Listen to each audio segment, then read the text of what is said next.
semuanya, ketemu lagi sama aku di YouTube channel aku. Di sini kita sekarang akan membahas tentang International Relation Theory. Oke, let's check it out.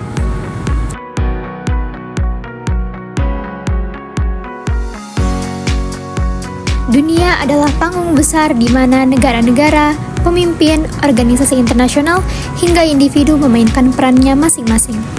Ada perang dan konflik, aliansi dan diplomasi yang membangun jembatan dan juga harapan.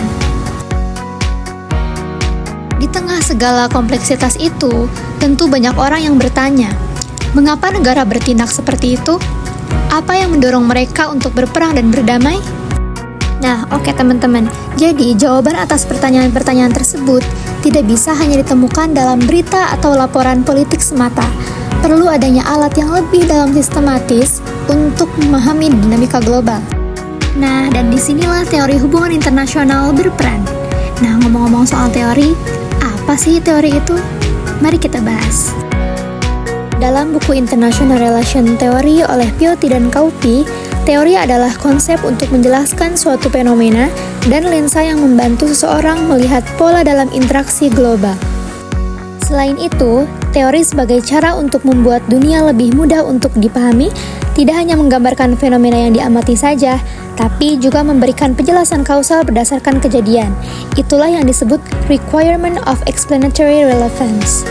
Tanpa teori, dunia hanyalah kejadian tanpa makna. Untuk menjelaskan suatu fenomena, ada beberapa pendekatan untuk mengidentifikasi fenomena global, yaitu pendekatan covering law, pendekatan positivis, pendekatan rekonstruktif, dan pendekatan interpretatif. Nah, sebelum kita mendefinisikan teori secara mendalam, maka perlu 3 aspek mendasar untuk memahami teori dalam hubungan internasional, yaitu epistemologi, metodologi, dan ontologi.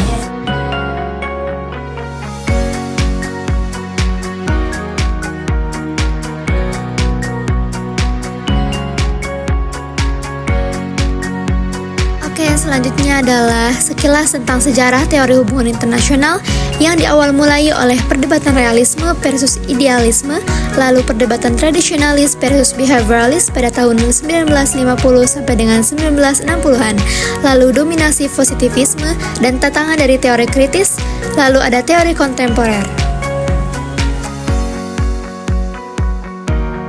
Selain sejarah, kita juga harus mengenal tentang peran teori dalam memahami dunia. Nah, menurut Kenneth Walsh, seorang pemikir realis berpendapat bahwa teori adalah alat untuk mengenali pola sistem internasional. Yang pertama yaitu untuk menjelaskan dan memprediksi perubahan dalam sistem internasional, lalu memahami realitas dan fenomena di dunia. Misalnya, realisme mengajarkan bahwa dunia adalah arena persaingan yang kuat, di mana negara bertindak untuk kepentingannya sendiri. Ya, seperti itulah. Lalu ada level analisis dalam teori hubungan internasional. Nah, dalam memahami peristiwa global, seseorang perlu melihat dari berbagai sudut. Ada 3 level utama yang digunakan teori HI, yaitu level individu, bagaimana karakter dan keputusan pemimpin dunia memengaruhi kebijakan luar negeri. Lalu ada level negara ataupun kelompok, yaitu faktor internal seperti sistem politik dan ekonomi yang membentuk kebijakan suatu negara. Lalu ada level internasional, yaitu struktur global yang menentukan pola interaksi antar negara.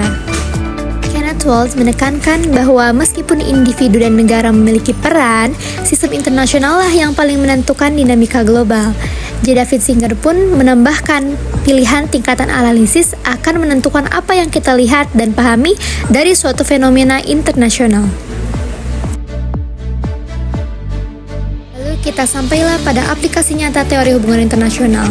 Nah, teori bukan sekedar konflik akademik, tetapi memiliki peran dalam menganalisis dan memandu kebijakan internasional, memberikan penjelasan atau prediksi untuk fenomena yang diamati. Misalnya, realisme menjelaskan mengapa negara seperti Amerika dan Tiongkok terus bersaing dalam militer dan juga ekonomi. Selain itu, teori juga digunakan dalam diplomasi, perdagangan internasional, serta penyelesaian konflik. Tanpa teori, dunia hanyalah sekumpulan peristiwa yang membingungkan. Oke teman-teman, jadi itulah aplikasi nyata dari teori hubungan internasional. Oke, bagaimana nih teman-teman? Apakah ada yang tertarik untuk mempelajari teori hubungan internasional lebih mendalam?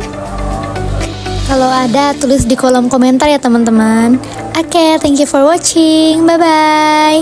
Assalamualaikum warahmatullahi wabarakatuh.